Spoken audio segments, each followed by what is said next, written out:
Ayan, so good day sa inyo mga idol. Sa bali ngayon na natin sisimulan na pabalatan tong ating frame ng ating Tora-Tora dahil nakabili na tayo ng plastic na gagamitin natin dito. Ito yung nabili natin na plastic sa palengke sa amin. Bali bumili na ako kasi yung order ko sa Shopee ay hindi pa dumadating. So tig isang piraso lang muna ng kulay dilaw tsaka kulay asul. So yun yung gagamitin natin ngayon na pabalat dito. Ngayon iisip pa tayo kung paanong set up yung gagawin natin para malagyan ng design etong ating gagawin na Tora-Tora. Okay, so abangan nyo na lang kung paano natin ito papabalatan. Let's go!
So sinimplihan lang muna natin yung kanyang design.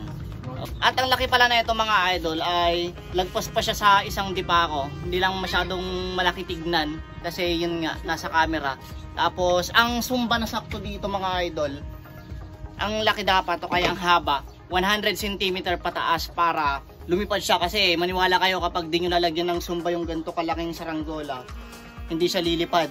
Depende na lang kung talagang magaan yung pagkakagawa mo sa kanyang buntot at manipis yung pakpak, pwede siyang lumipad kahit walang sumba. Pero sa akin kasi makapal yung mga frame na ginamit natin. Yung pagkakagawa ng kanyang frame, yung mga kawayan niya makakapal para hindi siya tumupi kapag pinalipad natin. Yung saktong tupi lang, yung hindi masyadong matigas, hindi rin masyadong malambot, yung saktukan lang. Ayan. So bali ang gagamitin natin dito na sumba mga idol, laminating film, tapos ang sukat niya ay 104 cm. Okay, so abangan nyo na lang yung pag-test play natin neto mga idol. Hintay lang tayo na maganda-gandang hangin dito tapos palipad na natin to. Abangan nyo sa part 2 nitong video ay ang paglipad ng ating Tora-Tora. Ayan. Bale yun lang mga idol, dito ko na tinatapos tong video. Kita-kits ulit sa mga susunod natin na mga vlog mga idol, and God bless.